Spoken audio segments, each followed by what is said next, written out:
Hello and welcome to a special edition of KJ and Caldwell Talk LaLiga, a league that we love very much and we've been keeping a close eye on, and one that we want to do a little bit of a separate show on. Stevie, good evening. How are you? I'm good, Kristian. How are you?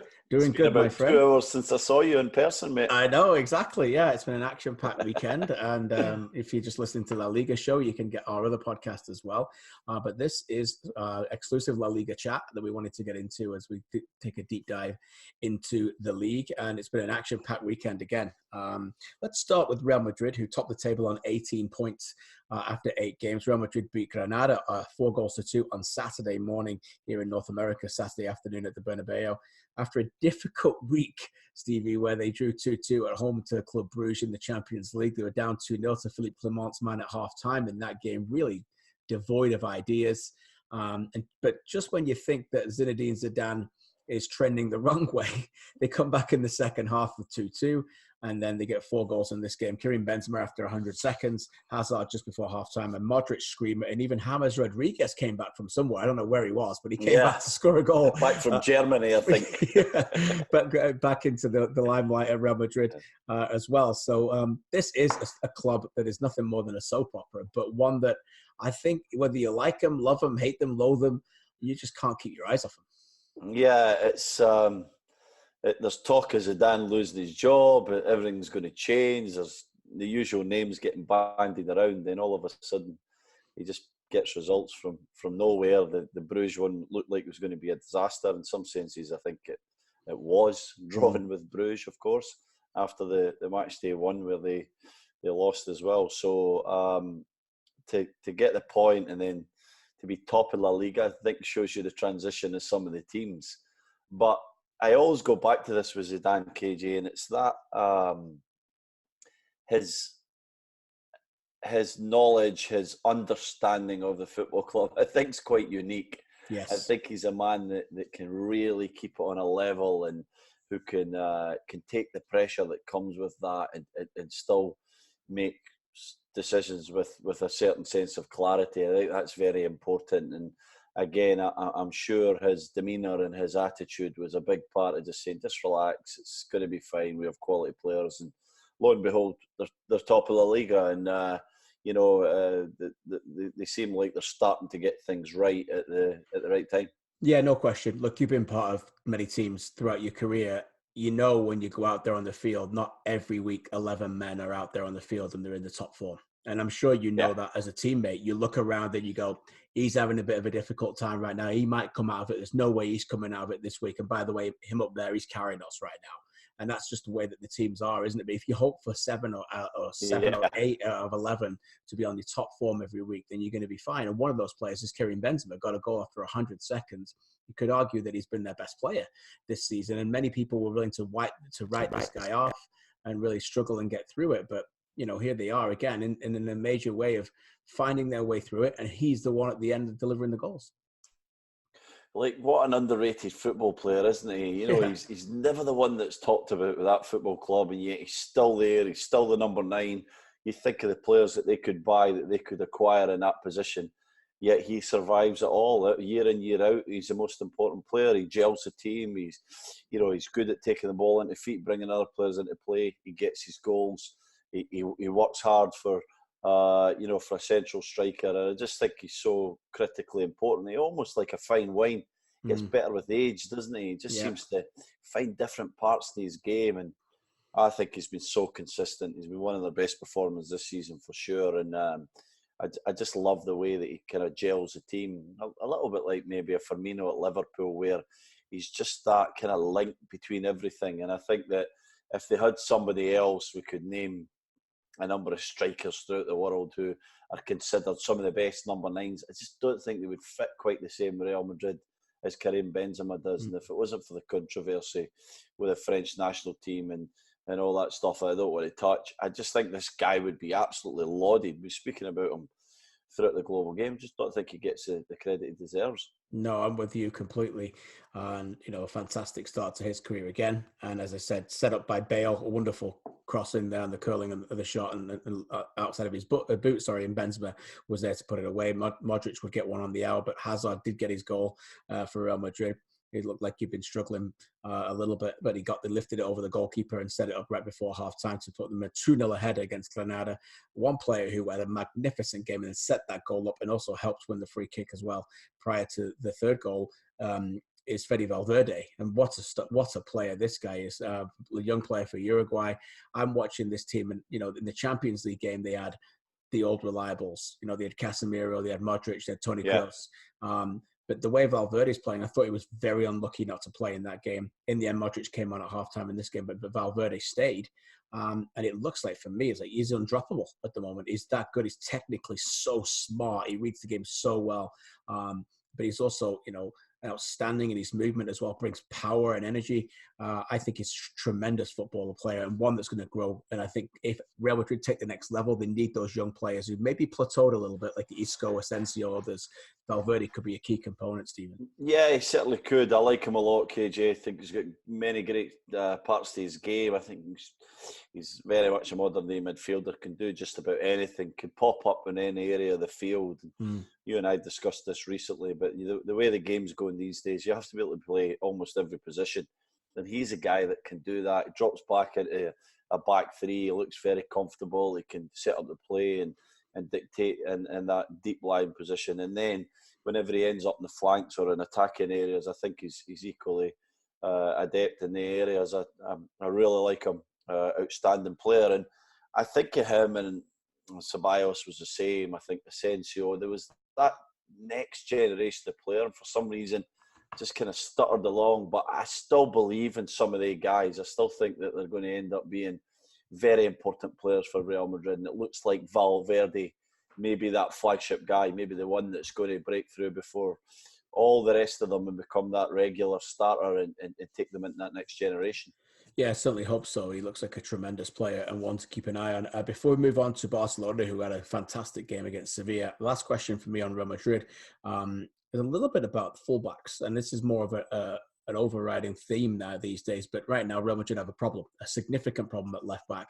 And anyone who's listening, no, that's not Marcelo who can't defend. It's just the fact that Marcelo's not playing right now. Marcelo's not available. Ferland Mendy wasn't available. Nacho, who's played there as well, who can also play centre back, also not available. So they played Dani Carvajal at left back. And I was watching the game thinking, you're always wondering what the next thing could be, the big changes or whatever. And I watched him, and he was brilliant, by the way. And he's actually had an up and down the last couple of years at right back. But when you're defending, and I'd love your opinion on this, as a right-sided player on that side, a lot of the times if you're playing against somebody who wants to cut in, that's your natural right. That's your natural side to defend. And then when he sprinted into midfield and made up the numbers, he was actually sprinting on the side that he's comfortable with, which is right-footed. So he's receiving a number of balls that way. And he actually had a glorious goal-scoring opportunity in the first half. So, look, I don't expect it to transform football, but I do watch it at the highest level and think, that could be something going forward, rather than make a left midfielder or a winger shift in there, get somebody who defensively knows what he's doing. What are your thoughts on that? Yeah, I like it, KJ. I think that it's a trend of the modern game as well, where these fullbacks are tucking in more than ever, right? To try and narrow the pitch or narrow the defensive team. What that does is then it frees up space in wide areas for usually some of the more outstanding players. In this case, Gareth Bale. He started his career at left back. He's got the energy to get up and down. So in that sense, I think Carvajal coming inside, freeing up that space for Bale, intricate stuff, get the ball out to him, then he's 1v1. It sounds perfect to me, and I know that a lot of teams talk about doing that, freeing up the wide spaces. Man City do it better than anybody else. It's a real trait of Pep Guardiola's, but absolutely Carvajal can come inside. Now, I don't expect him to get in the overlap and start whipping crosses in with his left-hand side, but I do think it's a tactical ploy. And I think we'll start to see it used by Zidane in maybe some of the bigger games where he wants to be defensively more solid, have the fullbacks tuck in, free up the wide areas for a Hazard when he's 100% fit. We'll maybe get to that in a minute. And Bale with that ability to kind of drop into a little half and half position, pick the ball up and start running at defenders. And obviously, they've got enough players there that can cover in all those positions. So quickly, before we move to Barcelona, Hazard, you think he's getting closer to fitness? Because I know that something he's losing £1 a week. I think he'll be ready by Christmas. Yeah, you're a little concerned Yeah. about his fitness levels. I know. I'm not too happy with his weight. I think he's had a fantastic summer. You can see that he's not moving as fluently as he can. Well, they spent the summer in Montreal. It's like nice pastries and stuff.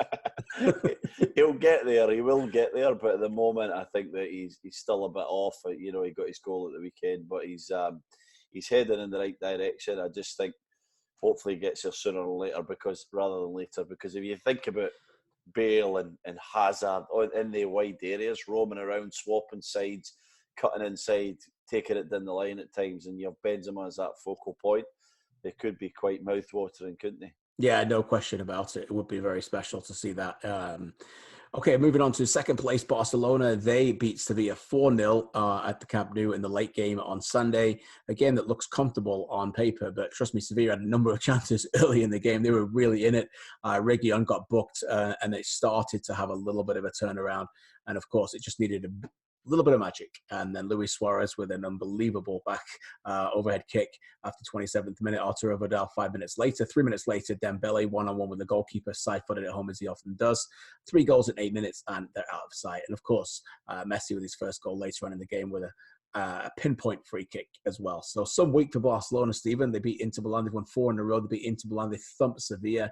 Suarez looks fit and healthy, banging in the goals again, and was magnificent midweek. Messi gets his free kick goal as well. So all in all, a perfect week for Ernesto Valverde when it looked like at halftime in the Champions League game against Inter Milan, it could have gone very different. Yeah, it could have gone very different. And that was a tough match. And I think they'll be better for it because there wasn't a lot in that game. Inter Milan were giving them nothing in terms of space. Messi was trying to orchestrate things from deeper areas, and 2 magnificent goals. One was just sublime. Suarez's first goal in that Champions League game was exceptional. That was one of the best goals I've seen in a long time to hit it with that power, technique. It was incredible. Changed the game, and then one transition that they got the entire game near the end of the Milan thought they could score a goal. Transition happens. Messi gets a bit of space. Suarez gets a winner. So I think, and then back that up with the Sevilla game, the 4-0 victory against one of the better sides in La Liga. I think it's very ominous for the rest. It looks like Messi's getting over his injury problems of earlier season. Suarez has started to click. One of the best partnerships in world football in the last decade, maybe of a whole generation, KJ. Yeah. They are like telepathic, the 2 guys. They were phenomenal in the Champions League game. They seem to know where each other moves, and I think that's, we often talked about Neymar, Suarez and Messi and different guys involved. But I think just looking at they two, and how much understanding they have of each other's game, it's very, very special. They look like they have a strong relationship as well. And the one worry that I have is Griezmann. It just doesn't seem like he's getting going. He's stuck out there in the wide areas. I don't know. It just doesn't look like he totally fits with this team at the moment. Yeah, didn't play today. Didn't play today. Yeah. So you're right. Belly was there. Yeah. So as you mentioned, you see that player on the bench, and you think, oh, okay, that's a big statement. But I think I'm with you. Look, it's early, and I think you and I have always lent on the patience for relationships to develop. But it just doesn't. I don't know. It just doesn't feel like Antoine Griezmann's a wide player. No, it just doesn't. Like he's been moved over there a little bit when he was with France, but Atletico Madrid got the best out of him when he was in the middle of the park, which is where Messi's going to play. And Messi will go down as being arguably the greatest player ever. But there's players like Philippe Coutinho and even Neymar to a little bit. You ain't moving Messi out of that position, lads. Okay, so I don't care who you are. So Antoine Griezmann has gone to Barcelona. It was a very complicated transfer, and it felt like maybe it was a transfer for the future. Suarez was getting on. I think you and I would both agree within 2 years, I think Luis Suarez will be over here in Major League Soccer, and maybe they think Griezmann's the perfect guy to replace him. Bought him at the same age as they bought Suarez, but right now it's just isn't fitting for them. And so they went obviously with Dembele, who adds much more width and much more pace. And I think this is the theme right now, Stephen, with Barcelona, is that they're trying to find and gel the relationships. For example, I want to ask you about midfield. You know me, my eyes always go to midfield. Sergio Busquets, one of the greatest holding midfielders of all time, was taken off again midweek in the Champions League. Second successive game he was taken off in the Champions League. Second successive time after he was removed, the team was better. And today, again, didn't play today from the start, came on. But Frankie de Jong is the future, and I think you could argue is the present to play in that role. Because Vidal brings the legs and the tenacity. He still brings a lot of energy. I know he's getting along, but he brings that bite that you need in that midfield. The tempo raises because of him. And Artur's is such a glamorous footballer. He's really, he's got the panache. He made a couple of goals there with a great eye for the pass. Look, no one's going to compare a midfielder of the current day to a Xavi or an Iniesta, but you need that a little bit of quality, and he's got that in his game. And so Barcelona have got this complication now with a true club legend in Sergio Busquets about what to do with him. And he's not 35, I think he's only 31. So it's a difficult time. But when you buy, players like De Jong and you buy players like Griezmann for the best, I think you've got to figure out where to play him. Obviously, Griezmann is not going to play where Messi is, but I think De Jong can play where Busquets is on current form. Yeah, so you buy the players when your superstars, your stalwarts are getting to that dicey stage in their careers. They're 30-ish, and you're wondering if they're going to find that autumn, that sort of end to their career, that real last period where they excel. And you see Suarez, and maybe he looks at Griezmann and saying, "There's no way this guy's coming to take my place. I'm going to up my level." He might have a sensational season, just get a season or two out of him. And then we're looking at Busquets and Frankie de Jong, and we're seeing the opposite, aren't we? We're seeing Busquets look sort of older and leggier than we've ever seen him before, getting caught in the ball, making sloppy decisions. And you've got this young lad there, often alongside him, because they understand he has to play every week. He's playing in a more attacking area, but his key position is going to be in that Busquets role, the ability to step in between the two central defenders, normally Piqué and Longley, and get on the ball, drive forward with the ball, dictate the tempo of the play. So I'm worried for Busquets. I really am. I think that Frankie de Jong is the present. You said it best. He is absolutely the future, but he's probably the present as well. And we're going to find out the true character, what's left in Sergio Busquets' mind and Sergio Busquets' legs. Is he capable of pushing this young Dutch star, for that starting role? Is he capable of getting the elbows up and saying, "Oh, wait a year or two, I'm still keeping this slot"? At the moment, it looks like that might not be the case. Yeah, I think he's a weakness for Barcelona. His mobility is not as good as it was. Look, he's never going to be the attacking player. He's just not got that in him. So that is his position. I'm not even sure if he could gel into a centre-back, which, I'm just not sure if he's that kind of player. But he reads the game marvellously. As I said, will go down as truly one of the greats. But didn't necessarily, look good in midweek. And again, Valverde is fighting for his job here. And I think that makes bigger decisions to be easier to make for him to be a little bit more ruthless. Elsewhere in La Liga on Friday night, Real Betis drew 1-1 against Eibar. Leganés 1, Levante 2. We mentioned Real Madrid stomping of Granada 4-2 in the end. Valencia beat Alaves 2-1 after a difficult week for them in the UEFA Champions League. Osasuna beat Villarreal 2-1. Mallorca beat Espanyol by 2-0. Celta Vigo beat my Athletic Club 1-0. Oh, come on, boys, you're going to do better than that. Dropping a bit after a brilliant start. Keeping an eye on them as well. Valladolid 0, Atletico Madrid 0. Watch this game. And Sandro Ramirez, our old friend who was on loan at Everton, hit a penalty that I think is still going to the moon. I don't know if he's been watching the Rugby World Cup. Unfortunately, Spain didn't make the Rugby World Cup. Could have. They had an ineligible player. So a bit dodgy there. But he would have scored 3 points for a comfortable kick for a penalty in front of the goal. By the way, the foul by Thomas Partey on Sandro Ramirez took 4.5 minutes to come to the resolution of a penalty. Too long, yeah. It was like one of those where you had to look at 15 different looks, and then it still wasn't clear and obvious. The poor referee's just standing in the middle, holding his fingers in his ear, and then eventually gets told to go out and have a look at it. It still wasn't clear and obvious for me, and then he goes and gives the penalty. So Simeone, as you can imagine, at the end was going ballistic, but to calm down. Athletic don't get the goal. They did have a good Champions League week, but finally, a quick word on them before we finish.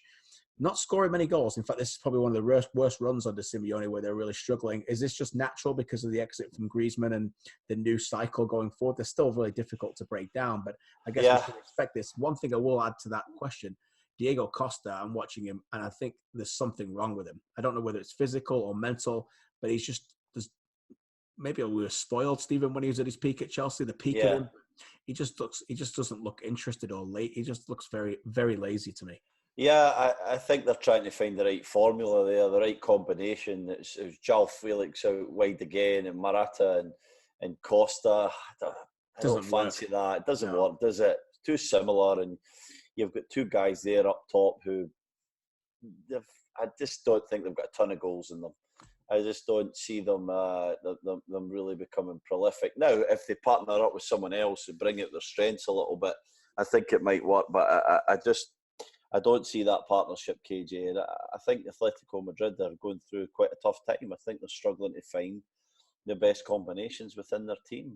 They're unsure. They've almost got such balance in terms of ability in the squad that I think Simeone's having a little bit of dilemmas with his selection. Yeah, me too. He's getting it 100% right. I still think there's loads of things to like about them. Godin's left. They still look just as solid. They look, pretty controlled at the back, and you'd expect that from a Simeone side. But the goals is the problem, and I think that the absence of Griezmann just highlights how important it was, how ruthless he was when he got the chances and he was in front of goal. He was crucial to them.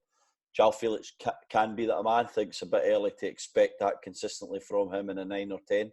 Yeah. But I think eventually it could be there. And meantime, it might be tough because when I looked at this season, KJ, I thought they had a great chance of winning La Liga. I really did. And what are we, 8 games in? I'm now going, I'm not so sure that they're going to have enough. I think it's the usual sort of 10 points behind Barcelona and Real Madrid for me.